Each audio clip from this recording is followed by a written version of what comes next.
इकाई 6 भरत एकांकी। दृश्य एक बालक सिंह के बच्चे को घसीटते हुए लाता है और दो तपस्विनियां उसे रोकती हुई आती है। राजा दुष्यंत पेड़ की ओट से उन्हें देख रहे हैं। बालक, अरे सिंह, तू अपना मुख खोल, मैं तेरे दांत गिनूंगा। पहली तपस्विनी, ए हठीले बालक, तू वन के इन पशुओं को क्यों सताता है? हम तो इन पशुओं को बाल बच्चों के समान रखती हैं। तेरा साहस बढ़ता ही जाता है। तेरा नाम ऋषियों ने सर्वदमन रखा है, सो ठीक ही है। दुष्यंत उनकी बातें सुनकर स्वयं से, आहा, क्या कारण है कि मेरा स्नेह इस बालक की ओर उमड़ सा आता है? दूसरी तपस्विनी, तू तो इस बच्चे को छोड़ न देगा तो सिंहनी तुझ पर दौड़ेगी। बालक मुस्कुराकर, ठीक है, सिंहनी का मुझे ऐसा ही डर है, मुंह चिढ़ाता है। दुष्यंत आश्चर्य से, यह बालक अवश्य किसी तेजस्वी वीर का पुत्र है। इसका मुख अग्नि के समान दमक रहा है। पहली तपस्विनी, हे प्यारे बालक, सिंह के बच्चे को छोड़ दे, मैं तुझे खिलौना दूंगी। बालक हाथ पसार कर, पहले खिलौना दे दो, लाओ कहां है? दुष्यंत दूर से बालक की हथेली को देखकर स्वयं से, आहा, इसके हाथ में चक्रवर्तियों के लक्षण है। उंगलियों पर कैसा अद्भुत जाल है और हथेली की शोभा प्रातः कमल को भी लज्जित कर रही है। दूसरी तपस्विनी, हे सखी सुव्रता, यह बातों से न मानेगा। जा, मेरी कुटिया में ऋषि कुमार के खेलने के लिए मिट्टी का मोर रखा है, उसे ले आ। पहली तपस्विनी, मैं अभी लिए आती हूं। जाती है। बालक, तब तक मैं इसी सिंह के बच्चे के साथ खेलूंगा। यह कहकर तपस्विनी की ओर देखकर हंसता है। दुष्यंत, आप ही आप, इस सुंदर बालक से खेलने को मेरा मन कैसा ललचाता है।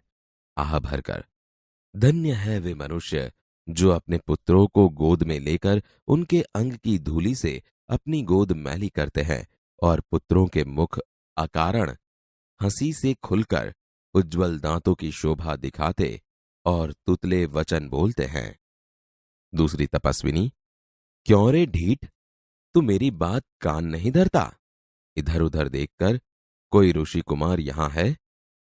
दुष्यंत को देखकर, हे महात्मा, तुम ही आओ और कृपा करके इस बलि बालक के हाथ से सिंह के बच्चे को छुड़ाओ। दुष्यंत, अच्छा। बालक के पास जाकर और हंसकर, हे ऋषि कुमार, तुमने तपोवन के विरुद्ध यह आचरण क्यों सीखा है जिससे तुम्हारे कुल की लाज जाती है? यह तो कोई अच्छी बात नहीं है। बच्चे ने सिंह के बच्चे को छोड़ दिया। दूसरी तपस्विनी, हे बड़भागी, यह ऋषि कुमार नहीं है। दुष्यंत, सत्य है, उसके काम ही ऐसे साहस के हैं, यह ऋषि कुमार नहीं जान पड़ता। परंतु मैंने तपोवन में वास देखकर इसे ऋषिपुत्र जाना था। बच्चे की हथेली को अपने हाथ में लेकर स्वयं से, आहा, जब इसका हाथ छूने से मुझे इतना सुख हुआ है तो जिस बड़भागी का यह बेटा है उसे कितना हर्ष होता होगा। दूसरी तपस्विनी दोनों की ओर देखकर, बड़े अचंभे की बात है। दुष्यंत, तुम्हें क्यों अचंभा हुआ? दूसरी तपस्विनी, इसलिए हुआ कि इस बालक की और तुम्हारी सूरत बहुत मिलती है और तुम्हें जाने बिना भी इसने तुम्हारी बात मान ली। दुष्यंत बच्चे को गोद में उठाकर, हे तपस्विनी, जो यह ऋषि कुमार नहीं है तो किस वंश का है? दूसरी तपस्विनी, यह पुरुवंशी है। दुष्यंत स्वयं से, इसलिए इसकी सूरत मुझसे मिलती है। बच्चे को गोद से उतारकर, पुरुवंशियों में यह रीति तो निश्चित है कि युवा अवस्था में वे महलों में रहकर पृथ्वी की रक्षा और पालन करते हैं और वृद्धावस्था आने पर वन में जितेंद्रिय तपस्वियों के आश्रम में वृक्षों के नीचे कुटी बनाकर रहते हैं। देवता जैसी शक्ति वाला यह निडर और असाधारण बालक मनुष्य का पुत्र भला किस प्रकार होगा? दूसरी तपस्विनी, हे परदेशी, तेरा यह संदेह तब मिट जाएगा जब तू जान लेगा कि इस बालक की मां मेनका नामक एक अप्सरा की बेटी है। उसी के प्रताप से इसका जन्म देव पितर के इस तपोवन में हुआ। दुष्यंत मन में यह तो बड़े आनंद की बात सुनाई। इससे कुछ और आशा बढ़ी। इसकी माता किस राजर्षि की पत्नी है? दूसरी तपस्विनी, जिस राजा ने अपनी विवाहिता स्त्री को बिना अपराध छोड़ दिया है, उसका नाम मैं न लूंगी। दुष्यंत स्वयं से, यह कथा तो मुझ पर लगती है। भला अब इस बालक की मां का नाम पूछूं? पहली तपस्विनी मिट्टी का मोर लेकर आई। पहली तपस्विनी, हे सर्वदमन, यह शकुंत लावण्य देख। बालक बड़े चाव से देखकर, कहां है शकुंतला मेरी माता?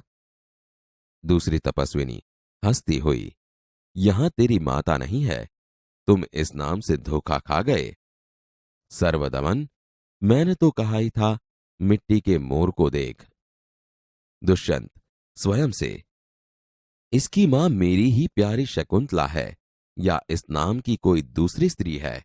यह वृतांत मुझे ऐसे व्याकुल करता है जैसे मृग तृष्णा प्यासे हिरण को व्याकुल करती है। बालक खुश होकर, मुझे यह मोर बहुत अच्छा लगता है, खिलौना ले लेता है। पहली तपस्विनी घबराकर, ओह, बालक की बांह से रक्षाबंधन कहां गया? दुष्यंत, घबराओ मत, जब यह नहर से खेल रहा था तब इसके हाथ से गिर गया था, सो वह पड़ा है, मैं उठाकर तुम्हें दिए देता हूं। उठाने के लिए झुकता है। पहली तपस्विनी, अरे अरे मत उठाओ, इसे मत छूना। दूसरी तपस्विनी, ओह, इसने तो उठा ही लिया। दोनों एक दूसरे को आश्चर्य से देखती हैं। दुष्यंत, यह लो, परंतु यह कहो कि तुमने मुझे इसको उठाने से रोका क्यों था? दूसरी तपस्विनी, इस रक्षाबंधन का नाम अपराजित है।